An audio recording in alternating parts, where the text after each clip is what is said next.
क्योंकि परमेश्वर की मूर्खता मनुष्य की बुद्धि से अधिक बुद्धिमान है।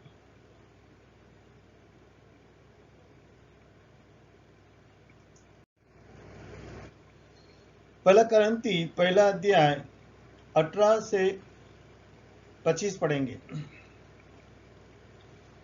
क्योंकि क्रूस की कथा नाश होने वालों के लिए मूर्खता है, परंतु हम उद्धार पाने वालों के लिए निकट परमेश्वर की सामर्थ्य है। क्योंकि लिखा है कि मैं ज्ञानवान का ज्ञान को नाश करूंगा, समझदारों की समझ को तुझ कर दूंगा। कहाँ रही ज्ञानवान, कहाँ रही शास्त्री, कहाँ इस संसार के विवादी? क्या परमेश्वर ने संसार का ज्ञान को मूर्खता नहीं ठहराया? क्योंकि जब परमेश्वर के ज्ञान के अनुसार संसार ने ज्ञान से परमेश्वर को न जाना, तो परमेश्वर को यह अच्छा लगा कि इस प्रचार की मूर्खता के द्वारा विश्वास करने वालों को उद्धार दे। यहूदी तो चिन्ह चाहते हैं, यूनानी तो खोज में है, ज्ञान की खोज में है, परंतु हम तो उस क्रूस की चढ़ाई हुए मसीह का प्रचार करते हैं, जो यहूदी की निकट ठोकर का कारण है और यूनानी के लिए निकट मूर्खता है। पर जो बुलाए गए, क्या यहूदी क्या यूनानी, उनके निकट मसीह परमेश्वर का सामर्थ है, परमेश्वर का ज्ञान है। क्यों परमेश्वर का मूर्खता मनुष्य के ज्ञान से ज्ञानवान है, परमेश्वर की निर्बलता मनुष्य के बल से बहुत बलवान है। ये भाइयों, अपने बुलाए जाने को सोचो कि न शरीर के अनुसार बहुत ज्ञानवान, न बहुत सामर्थ्य, न बहुत कुलीन बुलाए गए, परंतु परमेश्वर ने जगत के मूर्खों को चुन लिया है कि ज्ञानवान को लज्जित करे, और परमेश्वर जगत के निर्बलों को चुन लिया है कि वो बलवान को लज्जित करे।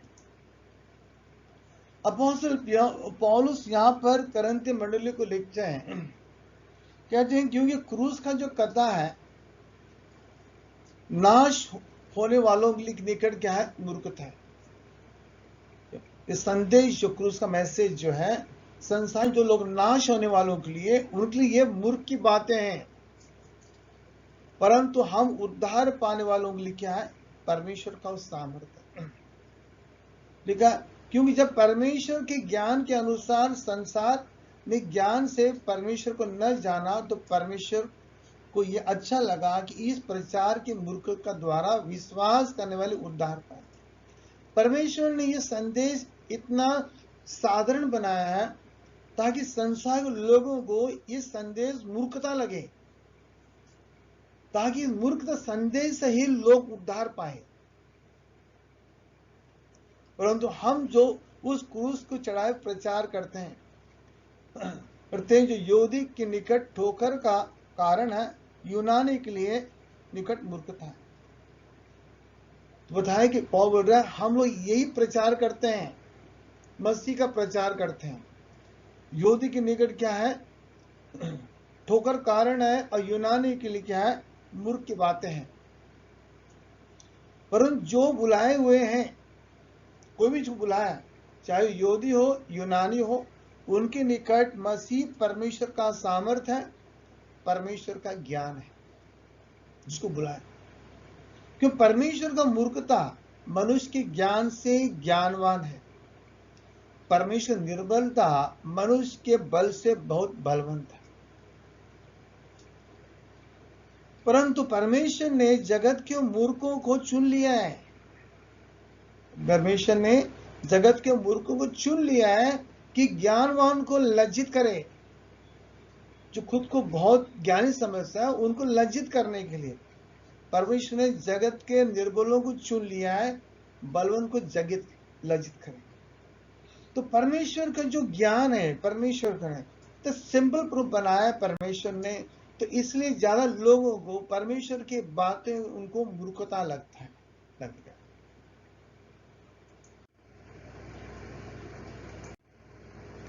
असल में अविश्वासी क्रूस के संदेश के बारे में कहेंगे, अविश्वासी जो खुद को नहीं बचा सका वो दूसरों को बचाने की उम्मीद कैसा कर सकता है।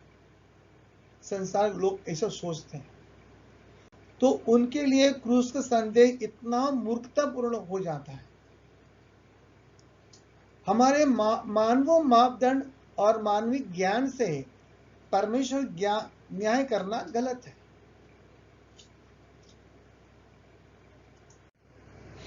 पहला करंथी में 2:14, परंतु शारीरिक मनुष्य परमेश्वर के आत्मा की बात ग्रहण नहीं करता, क्योंकि वे उसकी दृष्टि में मूर्खता की बातें हैं और न उन्हें वो जान सकता है, क्योंकि उनकी जांच आत्मिक रीति से होती है।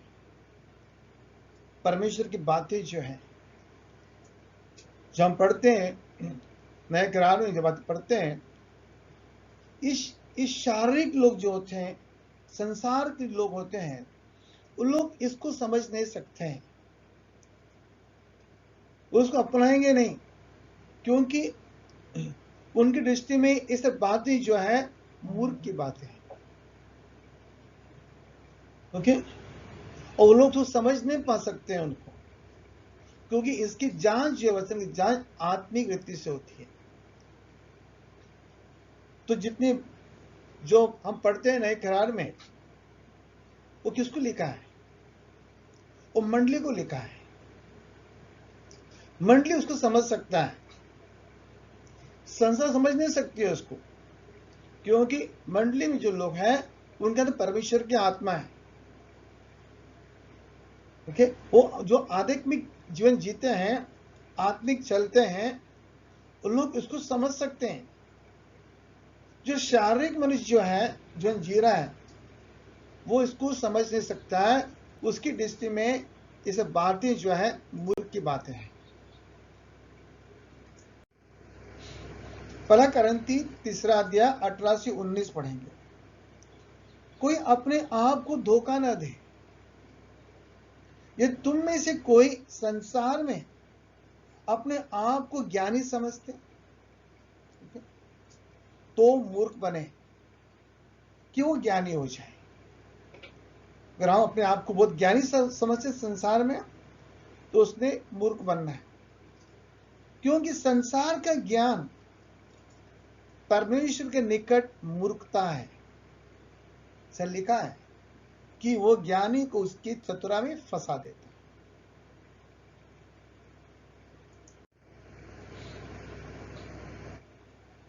मानवीय दृष्टि से बहुत सी बातें मूर्खता प्रतीत होती है। आज बाइबल की ज्यादातर शिक्षाएं बहुतों के लिए मूर्खतापूर्ण है। आइए हम ईश्वर की इन बातों में कुछ पर विचार करें जो कुछ मूर्खतापूर्ण प्रतीत होती है। पहला उदाहरण देखेंगे हम लोग नोहा के बारे में। नोहा ने अपने परिवार को बाढ़ से बचाने के लिए जहाज बनाया। बारिश का पहला उल्लेख जिसका हमारे पास कोई रिकॉर्ड है वो पाया जाता है उत्पत्ति में 2:5 और 6। तब मैदान का कोई पौधा भूमि पर न था और न मैदान का कोई छोटा पेड़ उगा था, क्योंकि यहोवा परमेश्वर ने पृथ्वी पर जल नहीं बरसाया था और भूमि पर खेती करने के लिए मनुष्य भी नहीं था। तो भी कोहरा पृथ्वी पर उठता था जिससे सारी भूमि सींचा जाती थी। तो हम देखते हैं यहाँ पहली बार हम पढ़ते हैं बारिश के बारे में, और हम परमेश्वर वर्षा बारिश से पूरा संसार को डुबा के नाश कर, लेकिन बारिश का पूरा रिकॉर्ड यहाँ पर देखते हैं।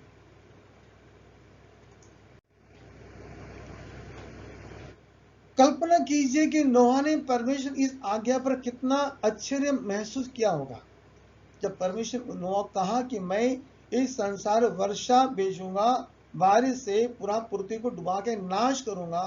तो नोहा को कैसा लगा होगा सुनकर कि नोहा ने बारिश बाढ़ इस प्रकार का देखा ही नहीं उसने। उसको सुनने उसको कैसा लगा होगा। उत्पत्ति किताब 6 अध्याय वचन 14 से 17 पढ़ेंगे। इसलिए तू गोफर उसका लकड़ी का एक जहाज बना ले, उसमें कोठारियां बनाना, भीतर बाहर उस पर राल लगाना। इस ढंग से उसको बनाना, जहाज की लंबाई 300 हाथ, चौड़ाई 50 हाथ, ऊंचाई 30 हाथ। जहाज में एक खिड़की बनाना, इसके एक हाथ ऊपर से उसकी छत बनाना। जहाज की एक अलग में से एक द्वार रखना। जहाज में पहला, दूसरा, तीसरा खंड बनाना। और सुन, मैं अब पृथ्वी पर जल प्रलय करके सब प्राणी को जिसमें जीवन की आत्मा है, आकाश के नीचे से नाश करने पर हूं, और सब जो पृथ्वी पर मर जाएंगे। परमेश्वर ने नोहा को बताया किस प्रकार वो पृथ्वी को नाश करेगा, इसलिए बताया किस प्रकार का बड़ा जहाज बनाना। जहाज छोटा जहाज नहीं चाहिए। बताया कि उसकी जो बताया कि जहाज की लंबाई बताए 300 हाथ, चौड़ाई 50 हाथ, ऊंचाई 30 हाथ, मतलब काफी बड़ा जहाज था। ये जहाज बनाना उस जमाने में बहुत कठिन था, और नोहा के साथ कोई नहीं था उसको मदद करने लिए जहाज बनाने के लिए। उसके 3 बेटे थे और वो 4। और जहाज बनाने के लिए उस जमाने इतना औजार नहीं था जो आज हमारे पास है। और नोहा इतना बड़ा इंजीनियर भी नहीं था ताकि उसने कभी जहाज के बनाया। तो नोहा को इस बात सुनकर कैसा लगा होगा, क्योंकि 1-2 दिन काम नहीं था। इस जहाज बनाने नोहा को 100 साल लगा था। 100 साल लगभग लगा उसको जहाज बनाने के लिए। लेकिन नोहा जहाज बनाते गया। क्यों? और नोहा ने परमेश्वर के पैटर्न पर बताया, परमेश्वर उसको जो लकड़ी इस्तेमाल करने के लिए, जहाज की लंबाई, ऊंचाई, चौड़ाई, कितना खंड बनाना, कितना खिड़कियां बनाना, ये सब बातें नोहा ने अपने दिमाग लिख के रखा उसने। और वो उसकी तरह वो बनाते गया, बनाते गया, बनाते गया।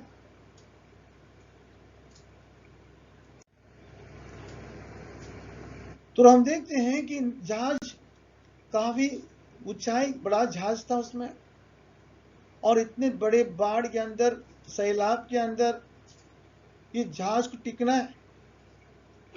और नोहा ने को बात सुना कि परमेश्वर जहाज को, संसार को डुबा के नाश करेगा, तो नोहा के मन में ऐसा महसूस जरूर होगा कि ये कैसा बात है। तो लगा होगा कि ये मूर्खता है।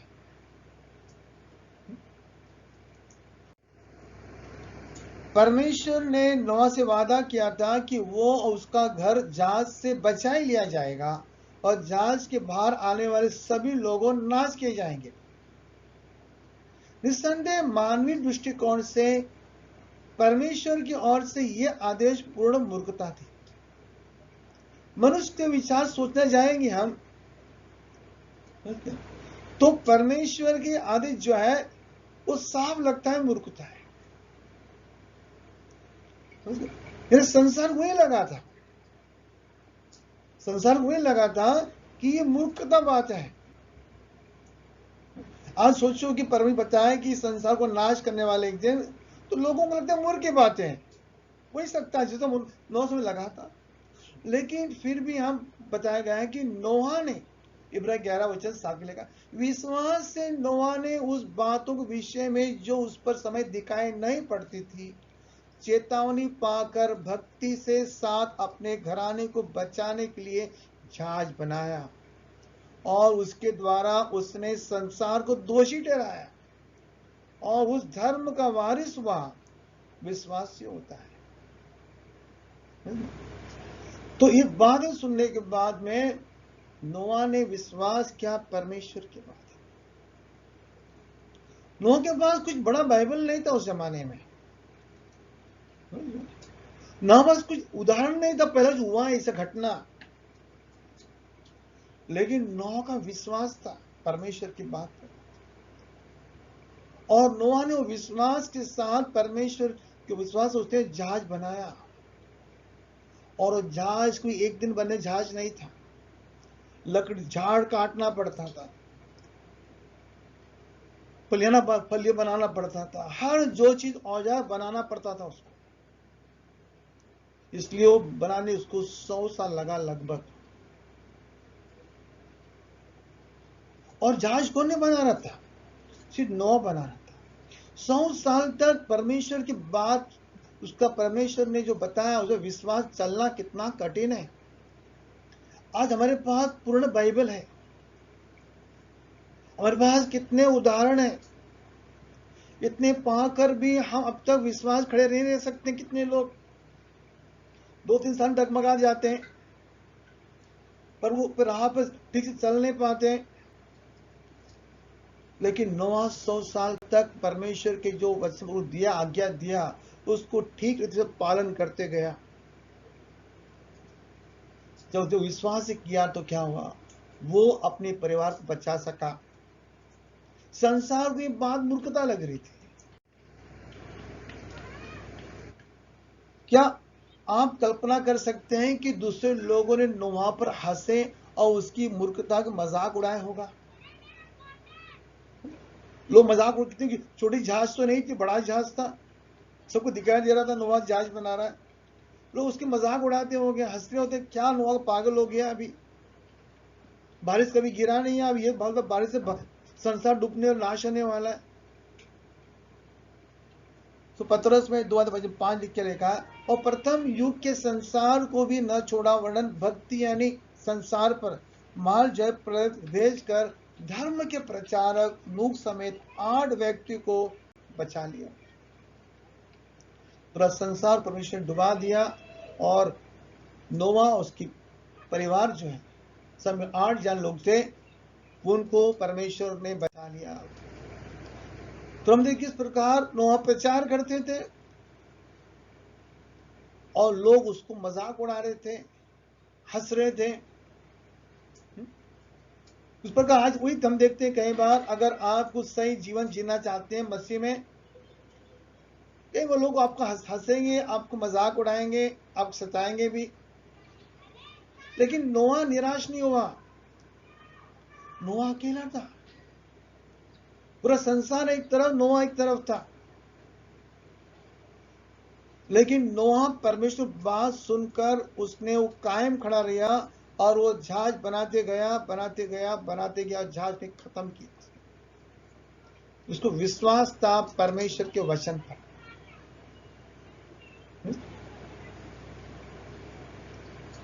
उसने कुछ देखा नहीं था। आज हमको देखना पड़ता है विश्वास आने के लिए, बिना देखे हम विश्वास नहीं करते हैं। लेकिन नोआ ने कुछ देखा ही नहीं था उस जमाने में, ऐसी घटना हुआ कभी। फिर विश्वास किया उसने, और उसने अपने परिवार बचाने के लिए जहाज बनाया। लोग हंस रहे थे, फिर परमेश्वर ने वर्षा फेंका, बाढ़ आया, पानी सब ऊपर आने लगा, और इतने बड़े सैलाब में, इतने बड़े बाढ़ के अंदर पानी पहाड़ के ऊपर तक पानी पहुंच गया। फिर वो जहाज जो था नोहा ने बनाया था, वो जहाज टिका रहा, क्योंकि परमेश्वर के अनुसार वो जहाज बनाया गया था। परमेश्वर जहाज को पूरी सुरक्षित रखा, और परमेश्वर ने उसमें लोग जो थे जहाज के अंदर, पशु थे, पक्षियां थे, नोहा के परिवार थे, सब लोग जहाज में सुरक्षित थे। और सारा संसार जो हंस रहे थे उन नोहा को मजाक उड़ा रहे थे, वो इस प्रकार वो पानी में डूबने लगे। उनकी हंसी जो है आस्ते आस्ते बारिश के अंदर डूब गई।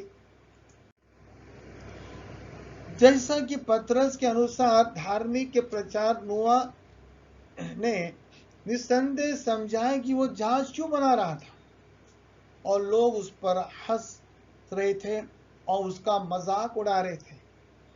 अफसोस कि उनकी हंसी जल डूबने वाली थी, सचमुच गिरते बारिश और बहते पानी की आवाज से। आज परमेश्वर ने हमें उसके वचन के अनुसार और इससे पालन में लाकर अपने जीवन को मजबूत नींव पर बनाने के लिए बुलाया है। आज परमेश्वर ने हमें भी बताया कि उसका वचन दिया हमको ताकि पालन करके अपने जीवन को हम एक मजबूत बनाना चाहिए। मत्ती किताब 7 अध्याय वचन 24-27, इसलिए जो कोई मेरी ये बातें सुनकर उन्हें मानता है वो उस बुद्धिमान मनुष्य की नाई ठहरेगा जिसने अपने घर एक चट्टान पर बनाया। मेघ बरसा, बाढ़ आई, आंधी चली, उस घर को टकरे लगी, परंतु वो नहीं गिरा क्योंकि उसकी नींव एक चट्टान पर डाली गई थी।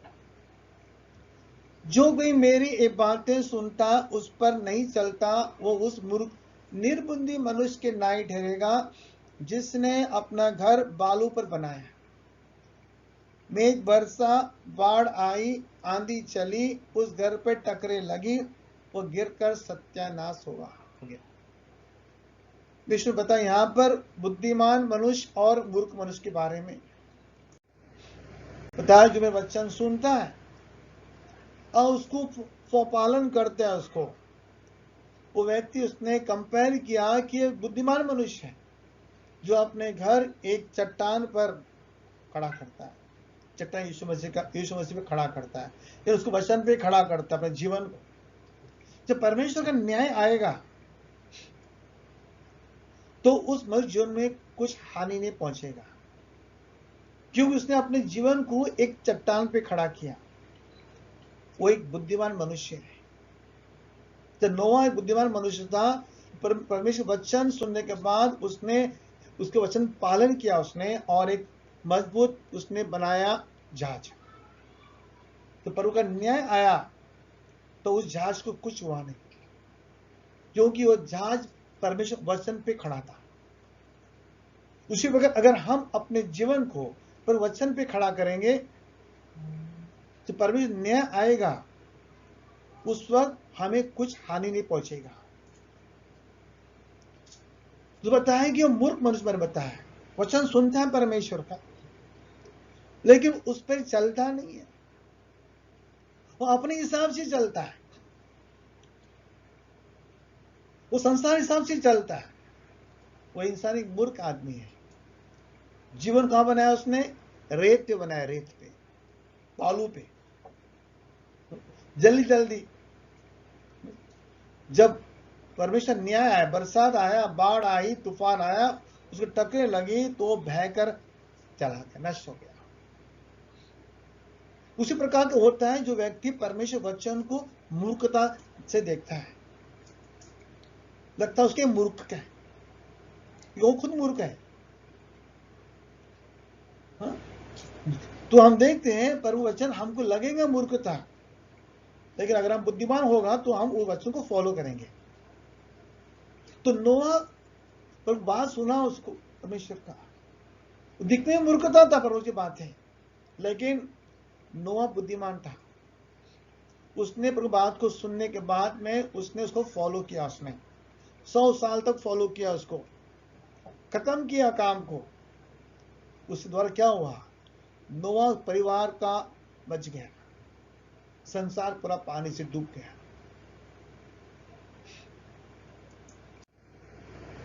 मत्ती किताब 24 अध्याय वचन 27 एंड 39 पढ़ेंगे। जब नोआ के दिन में थे वैसे मनुष्य का पुत्र का आने का भी होगा। जब नोआ के दिन में क्या हुआ था वैसा ही यीशु मसीह संसार आने समय वैसा ही होगा, क्योंकि जैसा जल प्रलय में पहले के दिनों में जिस दिन तक नोआ जहाज पर न चढ़ा, मतलब जल पर आने हफ्ता पहला नोहा जहाज बना रहा था चढ़ाने उस पे। उस तो लोग क्या कर रहे थे, खाते पीते थे, उनमें ब्याह शादी होती थी, लोग बिजी थे, अपने धुन में थे। नोहा जहाज बना रहा था, लेकिन लोग अपने में धुन में थे। जब तक जल प्रलय आकर उन सब को भागकर नहीं ले गया, तब तक उनको कुछ भी मालूम नहीं पड़ा। लोग इतने उसमें इतना बिजी लोग थे अपने जीवन में। नोहा जहाज बना रहा था, सीरियसली बना रहा था, और लोग, और नोहा प्रचार नहीं कर रहा था, बता रहे लोगों की वो जहाज क्यों बना रहा है, लेकिन लोग उसको हंसी मजाक लोग लेके लोग अपने काम में धुन में थे। यीशु बोला कि वैसा होगा जिस संसार प्रकट होगा, लोग ऐसे ही करते मिलेंगे, उनको प्रभु को बातें उनको मजाक लगेगा, मूर्ख की बातें हैं सब है। आज संसार में सब क्या चाहिए, सक्सेसफुल होना चाहिए, कामयाबी, अचीवमेंट होना चाहिए, प्लेजर होना चाहिए, ये सब चीज लोगों के लिए बहुत महत्वपूर्ण होता था। जमाने में भी ऐसा था। इस संसार में आएंगे लोग इसके पीछे लगे रहेंगे, वैसा मनुष्य पुत्र का आना भी होगा, लोगों को पता भी लगेगा नहीं, लोग बिजी रहेंगे। यीशु आया होगा, न्याय के दिन पहुंच गया।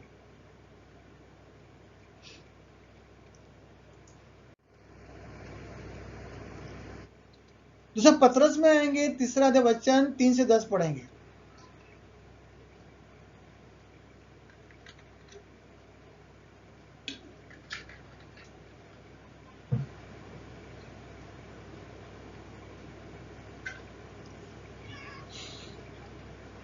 और ये पहले जान लो कि अंतिम दिनों में हंसी टट्टा करने वाले आएंगे, जो अपनी ही अभिलाषा के अनुसार चलेंगे। पीटर लिखता है मसीही लोगों को अंतिम दिनों में हंसी ठट्टा करने वाले आएंगे, वो अपनी अभिलाषा अनुसार चलेंगे और कहेंगे उसके आने की प्रतीक्षा कहां गई, क्योंकि जब से बाप दादा सो गए हैं सब कुछ वैसा ही है जैसा सृष्टि में आरंभ से था। केवल हम देखते हैं मसीही लोगों को ऐसा लगता है कभी कभी, क्योंकि यीशु आने कहां गया, वो जो इंसान अदक में सुस्त हो जाते हैं ना, उनको फिर जाना रहता संसार के अंदर मजा करने के लिए, उनको ऐसा लगता है कि यीशु आने का किधर है, सब वो कभी आने वाला है। उनको अपने अभिलाषा अनुसार उनको चलना है, कहेंगे कि उसके आने की प्रतीक्षा कहां गई, क्योंकि हम जब से बाप दादा सो गए हैं सब कुछ वैसा ही है जैसा सृष्टि के आरंभ से था। तो जानबूझकर ये भूल गए, जानबूझकर कि परमेश्वर के वचन के द्वारा आकाश प्राचीन काल वर्तमान है और पृथ्वी भी, परमेश्वर के वचन के द्वारा आकाश प्राचीन काल से वर्तमान है और पृथ्वी भी जल में बनी और जल में स्थिर थी। इन्हीं के द्वारा उस युग का जगत जल में डूबकर नाश हो गया। वर्तमान काल की आकाश पृथ्वी उस वचन के द्वारा इसलिए रखी गई कि वो जलाई जाए और वो भक्ति मनुष्य के न्याय के नाश होने के दिन तक ऐसी रखी रहेंगी। ये प्रियो, ये बात तुम छिपा नहीं रहे कि प्रभु के एक दिन 1000 वर्ष बराबर है और 1000 वर्ष जो है एक दिन बराबर है। यानी प्रभु की, परमेश्वर समय से डिपेंड नहीं है, परमेश्वर समय से पहला था, हम लोग समय से डिपेंड होता है। परमेश्वर एक दिन 1000 वर्ष जैसा है, 1000 वर्ष एक दिन जैसा है। प्रियो, एक बात तुम छिपा न रहे कि प्रभु का एक दिन 1000 वर्ष बराबर है, 1000 वर्ष एक दिन बराबर है। प्रभु अपने प्रतिज्ञा में विषय में देर नहीं करता, जैसे देर कितने लोग समझते हैं, पर तुम्हारे विषय में धीरज धरता है कि नहीं चाहता है कोई नाश हो, वर्णन यह कि सबको मन फिराव के अवसर मिले। प्रभु का दिन चोर के न्याय आएगा। उस दिन आकाश बड़ी हट कि सबसे जाता रहेगा, तब तो बहुत होकर पिघल जाएगा, पूर्ति उस पर हर काम जल जाएंगे। पतरस ने बताया कि जिस प्रकार परमेश्वर ने एक दिन संसार को डुबा के नाश किया, परमेश्वर इसी प्रकार परमेश्वर इस संसार को आग से जला के खत्म करेगा उस समय। कितने लोगों की एक मजाक लगता है आज, क्योंकि जिसको संसार में मौज मस्ती करना है तो उनको लगेगा ये सब मजाक की बात है। सर नोआ समय इसी प्रकार लोग नोआ की बातों को मजाक में ले रहे थे, उसी प्रकार आज संसार के लोगों के लिए भी ये कयामत का दिन जो है, जजमेंट डे जो है, उनके लिए मजाक की बातें हैं।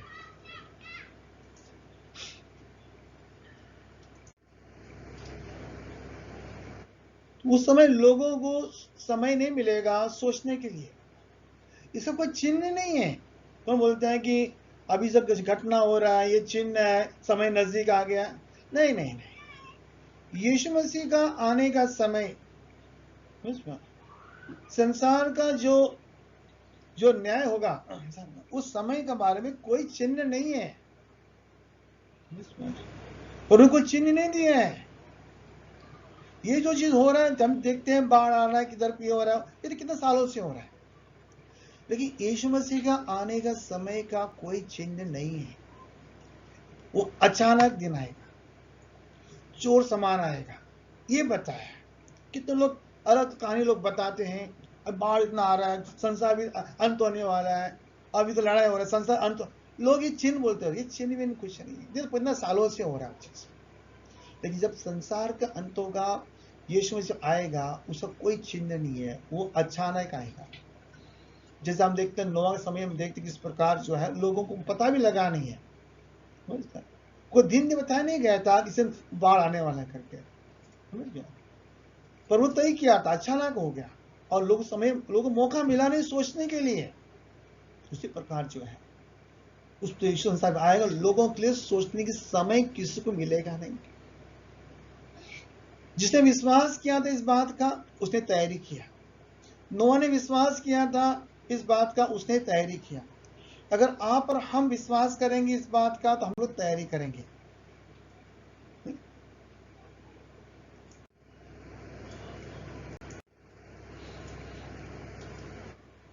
हम देखेंगे, दूसरा उदाहरण देखेंगे, परमेश्वर को मूर्ख की बातें के बारे में पढ़ेंगे और दंड देखेंगे। क्या एक पीतल का सर्प सांप का डसने का इलाज करेगा? जबकि इज़राइल जंगल में होकर यात्रा करता था, वे अक्सर परमेश्वर से खिलाफ बुड़बुड़ाते थे। परमेश्वर उन्हें पश्चाताप के लिए लाने के लिए उन्हें ताड़ना दी। तो ऐसा ही एक अवसर हमें मिला है, हम देखेंगे उसके बारे में। गिनती किताब 21 अध्याय वचन 4 से 7 पढ़ें। फिर उन्होंने ओर पहाड़ से कुछ करके लाल समुद्र के मार्ग लिया और एदम देश के बाहर 12 घूमकर जाए, और लोग का तन मार्ग में कारण बहुत व्याकुल हो गया। तो वे परमेश्वर से विरुद्ध बातें करने लगे और मूसा से कहा, तुम लोग हमको इस मिस्र से जंगल में मरने के लिए क्यों ले आए? यहाँ न तो रोटी है न पानी है, हमारे प्राण इस निकम्मी रोटी से दुखी है। तो यहोवा ने उन लोगों में से तेज विष सांप भेजा, जो उनको धंसने लगे और बहुत से इज़राइल मर गए। तब लोग मूसा के पास जाकर कहने लगे, हमने पाप किया है कि हमने यहोवा की ओर से तेरे विरुद्ध बातें की हैं। यहोवा से प्रार्थना कर कि वो सांप को हमसे दूर करे। जब मूसा ने उनके लिए प्रार्थना की, तब यहोवा ने मूसा से कहा कि एक तेज विष वाले सांप को प्रतिमा बनाकर खंबे पर लटका दे।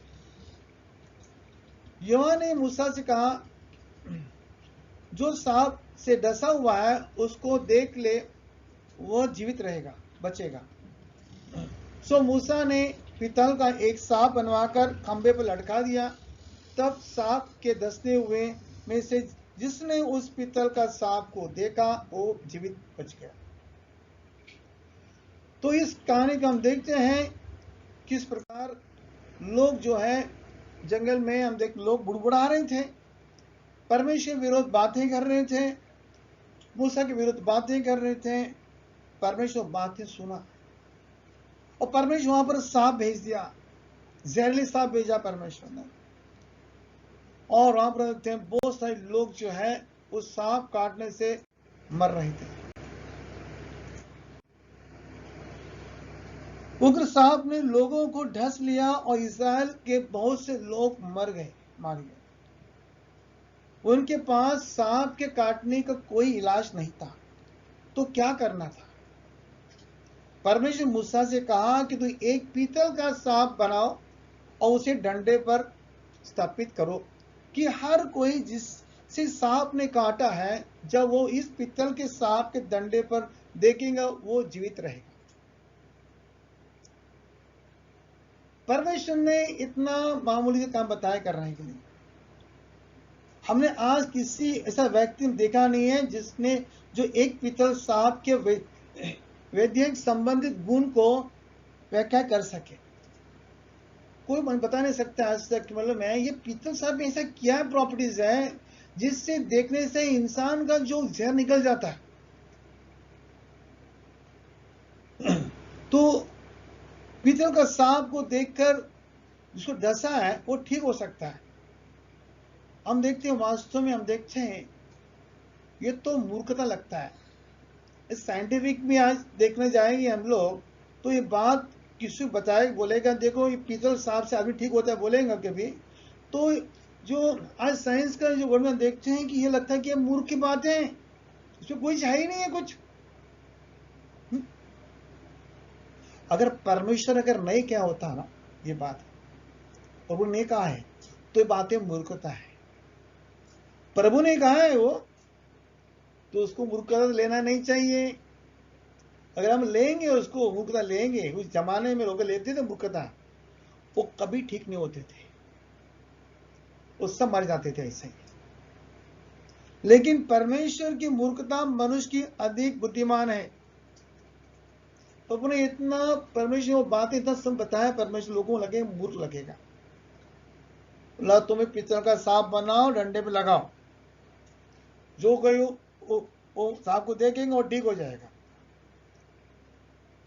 जिसको विश्वास है वो देख के ठीक हो जाएगा। तो इस्राएल लोग हम देखते हैं कि इस्राएल की छावनी में जितने लोगों को सांप ने काटा था वे परमेश्वर के मार से चंगे हो गए। परमेश्वर का मार से लोग चंगे हो गए, अन्यथा वे कभी ठीक नहीं होते थे। परमेश्वर ने इतना सिंपल बताया, लोगों को लगे कि मूर्ख की बातें हैं। इसे कई हम देखते हैं जो क्रूस की कथा जो है वो लोगों लगता है मूर्ख की बातें हैं, लेकिन उसके अलावा उद्धार नहीं है। जैसा इस प्रकार में हम देखते हैं, उन्होंने बताया मूसा को डंडे बनाओ करके। योना किताब पढ़ेंगे 3 वचन 14-15 पढ़ेंगे। इसने इस घटना को जिक्र क्रूस का मूर्खता, जिस रीति में मूसा ने जंगल में सांप को ऊंचे पर चढ़ाया उसी रीति से अवश्य है मनुष्य का पुत्र भी ऊंचे पर चढ़ाया जाएगा, ताकि जो कोई विश्वास करे उसमें उसे अनंत जीवन मिलेगा। तो हम तो कंपैरिजन देखते हैं हम लोग, परमेश्वर ने मूसा बोला सांप बनाओ ऊपर लगाओ, जो उसको देखेगा वो ठीक हो जाएगा, जो विश्वासी देखेगा वो ठीक हो जाएगा, उसका बिना ठीक भी नहीं होएगा। उसी प्रकार यीशु मसीह ऊपर उठाया जाएगा, जो उस पर विश्वास करेगा उसको अनंत काल जीवन मिलेगा। मतलब जो विश्वास करेगा इस सुसमाचार पर, विश्वास करेगा क्रूसी खतना पर, उसका उद्धार होगा, उसका अलावा उद्धार नहीं है, उसका अलावा उद्धार नहीं है। तो जिसको लगा परमेश्वर का सामर्थ्य है उद्धार पाएगा, जिसको लगा ये मूर्ख की बातें हैं उसको उद्धार नहीं मिलेगा। तो जितने लोगों ने उस सांप पे विश्वास देखा वो ठीक हो गया है।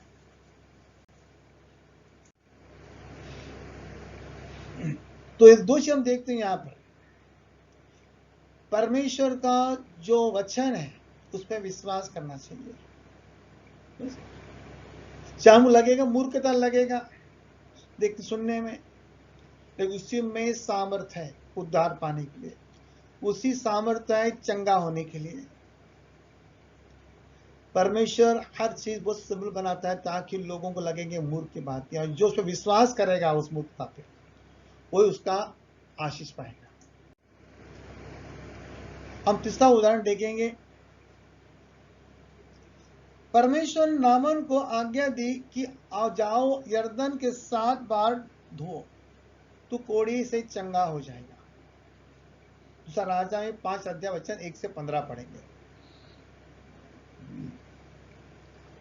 आराम के राजा का नामक नाम सेनापति अपने स्वामी के दृष्टि में बड़ा ही प्रतिष्ठित पुरुष था, क्योंकि यहोवा ने उसके द्वारा अरामियों के विजय किया था और ये शूरवीर था परंतु कोढ़ी था।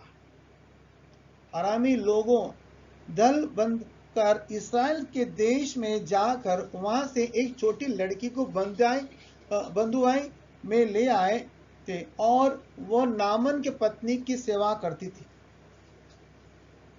उसने अपने स्वामी से कहा जो मेरा स्वामी शमोरन के भविष्यवक्ता के पास होता तो क्या ही अच्छा होता, क्योंकि वह उसके कोढ़ से चंगा कर देता। तो ये किसी ने उसके प्रभु के पास जाकर कह दिया और इस्राएल के लड़की के इस प्रकार कहती है। अराम के राजा ने कहा तू जा, मैं इस्राएल के राजा के पास एक पत्र भेजूंगा। तो वो दास इसकर चांदी के 6000 टुकड़े सोना और 10 जोड़े कपड़े लेकर रवाना हो गया।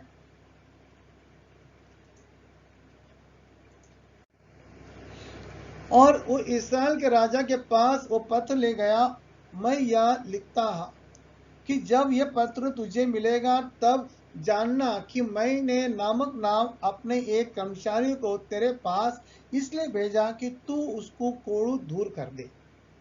इस पत्र से पढ़ने के पर इस्राएल के राजा अपने वस्त्र को फाड़ कर बोला, क्या मैं मरने वालों को जिलाने वाला परमेश्वर हूँ कि इस पुरुष ने मेरे पास किसी को इसलिए भेजा कि मैं उसका कोढ़े को दूर करूं? सोच विचार तो करो, वो मुझसे झगड़े का कारण ढूंढता हुआ होगा। ये सुनकर इस्राएल के राजा ने अपने वस्त्र फाड़े। ये परमेश्वर के भक्त एलीशा ने राजा के पास कह भेजा, तूने क्यों अपने वस्त्र को फाड़ा? वो मेरे पास आए तब जान लेगा कि इस्राएल में भविष्यवक्ता तो है। तब नामन घोड़ों और रथों समेत इस एलीशा के द्वार पर आकर खड़ा हुआ। तब एलीशा ने एक दूत को उसके पास यह कहला भेजा कि तू जाकर यरदन में 7 बार डुबकी मार, तब तेरा शरीर जोय का तय हो जाएगा और तू शुद्ध हो जाएगा।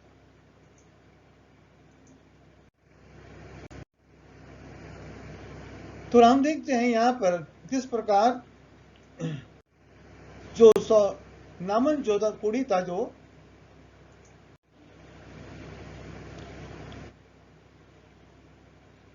वो एक प्रतिष्ठित मनुष्य था। और तो हम देखते हैं उस जमाने में कोढ़ी का इलाज नहीं था, और उस जमाने में देखते हैं कोढ़ी को लोग जो समाज से बाहर करते थे। तो नामक के लिए परमेश्वर का उपाय सरल था, जाओ यरदन 7 बार नहाओ। नामक के लिए ये मूर्ख की बात थी। वो इतना लंबे से गया था, इज़राइल गया था ताकि वहां उसका वो नबी आकर उस पर हाथ रखेगा और उस पर प्रार्थना करेगा, वो सोचा था ऐसा। लेकिन प्रभु ने उसको एकदम साधारण उपाय बताया, सिंपल बताया उसको। बाजू में यरदन नदी है, वहां जाओ, साथ डुबकी लगाओ तो ठीक हो जाएगा। नामक लगे कि ये मूर्ख की बात है, ये कभी ठीक होने वाली बीमारी नहीं है, तो स्त्री बन जाके नारी ठीक हो जाएगा। मैं वो क्रोधित और निराश में घर वापस जाने लगा। पकड़ का आया इधर, ये कुछ होने वाला नहीं इधर। हाँ, लेकिन नामन को उसके नौकर ने नबी की आज्ञा मानने के लिए कोड़ों से चंगा करने के लिए राजी किया। उसके नौकर ने समझाया इसको राजा को, पर प्रभु आपको कुछ बड़ा चीज करने बोला, आप करते नहीं थे, और आपको मामूली बोला करने के लिए, करो ठीक हो जाओ।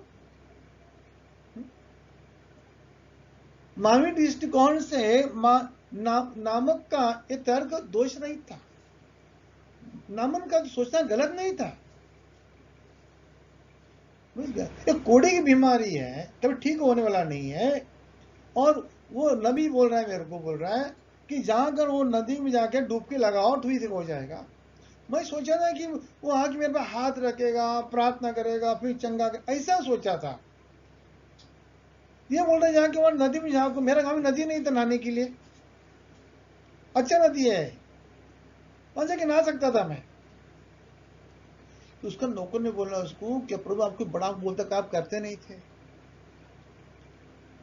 क्या? दशकी और नदी इसराइल के सारे जल से श्रेष्ठ नदी नहीं है? जड़न के पानी के बारे में कुछ जादू ही कुछ नहीं था, चमत्कार से कुछ नहीं था, उसमें कोई दवा वही कुछ नहीं था वो पानी के अंदर, परंतु नदी का जल से कोड़ से चंगा करने वाला पानी नहीं था, वो परमेश्वर था। परमेश्वर ने नमन को बहुत सारा चीज बताया करने के लिए। अब बाइबल पढ़ते हैं, कैसे हम पढ़ते हैं बाइबल के अंदर, वो चीज बहुत सिंपल चीज है प्रभु बोला करने का, हमको बड़ा सिंपल चीज, लेकिन वो चीज लोग करने का नहीं है, लोग बड़ा बड़ा चीज करने का है, उसमें से ऐड मसाला डाल के उसको बड़ा चीज बनाने का है, लेकिन प्रभु को नहीं चाहिए। प्रभु बोला तुमको सिंपल बोला करने के लिए, वही करो।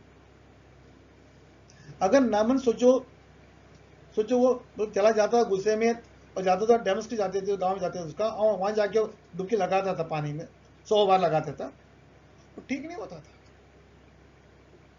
प्रभु ने क्या बोला उसको? यरदन नदी जाओ करने के लिए, उतना ही करो, जो बोला उतना ही करो।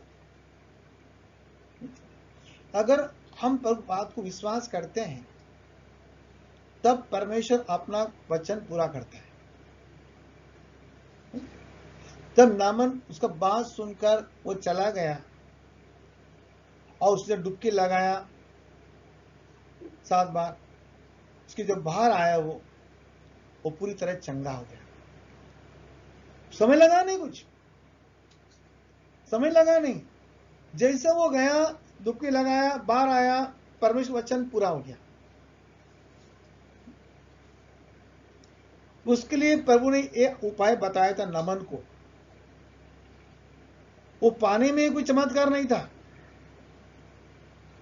वो पानी में कितने कोड़ी में नहाया, कोड़ी लोग ने, वो लोग ठीक नहीं हुआ, सिर्फ नमन ठीक हो गया उसमें, क्योंकि प्रभु की इच्छा था वो ऐसे ही ठीक होगा, वरना ठीक कभी नहीं होगा।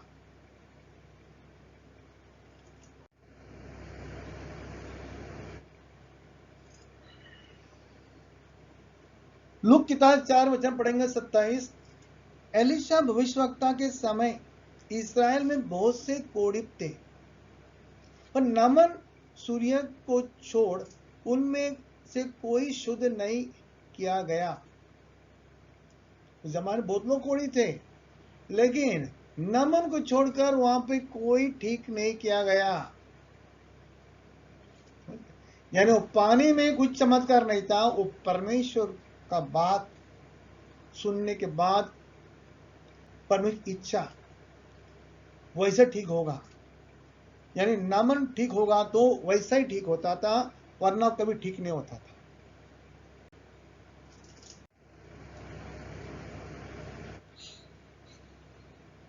मार्क किताब 16 वचन 16 पढ़ेंगे।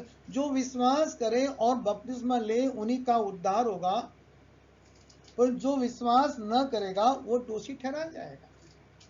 कितने लोग संसार के अंदर जो इवेंजेलिकल चर्च कितने लोग हैं जो बपतिस्मा विश्वास नहीं करते हैं। बपतिस्मा लेने की जरूरत नहीं है। यीशु के बताया जो विश्वास करे और बपतिस्मा ले उन्हीं का उद्धार होगा, और जो विश्वास नहीं करेगा दोषी ठहर जाएगा। और बपतिस्मा लेने से हमारा पाप क्षमा होता है, वो पानी नहीं करता है। परमेश्वर ने हमें बताया करने के लिए, अगर हमें पाप की क्षमा चाहिए तो हमें यीशु मसीह को सुसमाचार सुनना है, उसे विश्वास करना है, पाप से पश्चाताप करना है, अंगीकार करना है, बपतिस्मा लेना है, तभी हमें उद्धार प्राप्त होगा, हमारा पाप क्षमा हो जाएगा, पाप साफ हो जाएगा। अगर हमने विश्वास किया, ये मामूली बात है, बपतिस्मा लेना, पानी में जाकर अपनी बपतिस्मा लेना, ये मामूली सी बात है, सिंपल बात बोला करने के लिए, बड़ा बोला नहीं करने के लिए, बकरा काटो ये काटो, कुछ बोला नहीं, तो ताकि हर मनुष्य कर सकता है, हर जगह पानी है, हर आदमी कर सकता है ये चीज, सिंपल बात। कई लोगों को ये बात लगता है मूर्खता। क्या पानी से पाप साफ होता है? क्या पानी साफ नहीं करता? परमेश्वर का लहू आपको शुद्ध करता है जब आप परमेश्वर की बात का पालन करते हैं।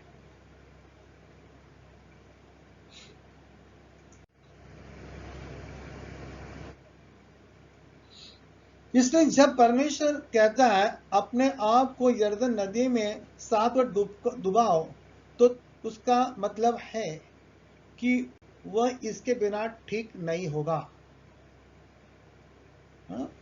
जब बोला उसको कि 7 बार डुबके लगाओ, इसका मतलब यह है, परमेश्वर मतलब यह है कि उसके बिना वो ठीक नहीं होगा। जब प्रभु ने कहा कि हमें अपने पाप को उद्धार पाने के लिए हमें बपतिस्मा लेने पर बोला हमको, उसके बिना हमारे पाप का क्षमा कभी नहीं होगा।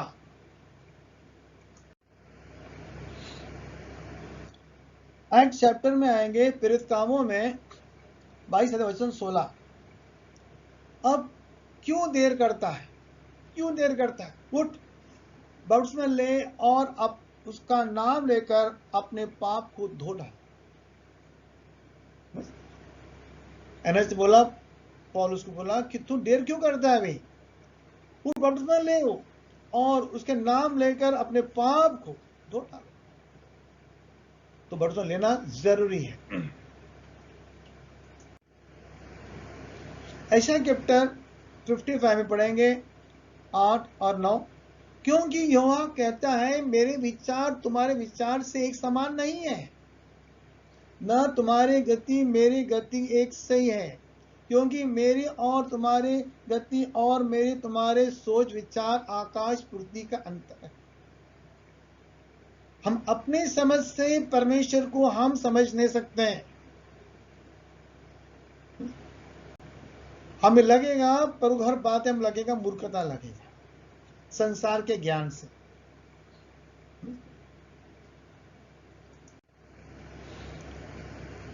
पढ़ेंगे नीति वचन 3 वचन 5 और 6 पढ़े। तो अपनी समझ का सहारा न ले, संपूर्ण मन से यहोवा पर भरोसा रखना, उसी को समझ करके सब काम करना, वो तेरे लिए सीधा मार्ग निकालेगा। ओके, बताया अपनी समझ का सहारा मत लो, संपूर्ण परमेश्वर यहोवा पर भरोसा रखना, उसको याद कर, वो तुम्हारे लिए सही मार्ग निकाल देगा। तो जहां पढ़े आज कई बातें ऐसे परमेश्वर को हमें लगता है मूर्खता लगेगा संसार के दृष्टिकोण से, लेकिन अगर हम उस पर विश्वास करेगा, उस पर परमेश्वर की मूर्ख बातें विश्वास हम करेंगे, उसका प्रतिफल हमको मिलेगा। परमेश्वर हमको जो प्रतिज्ञा दिया है वो प्रतिज्ञा पूरा करता है। इस प्रकार हम परमेश्वर बात को मूर्खता कभी मत समझो। पर इस बात को हल्के में कहीं मत लो, हम खुद मूर्ख रहेंगे। जो पर बात को मूर्खता लेता है वो इंसान मूर्ख है। इसलिए तो जो प्रभु बात को विश्वास से लेता है वो उसका प्रतिफल पाता है। आमीन।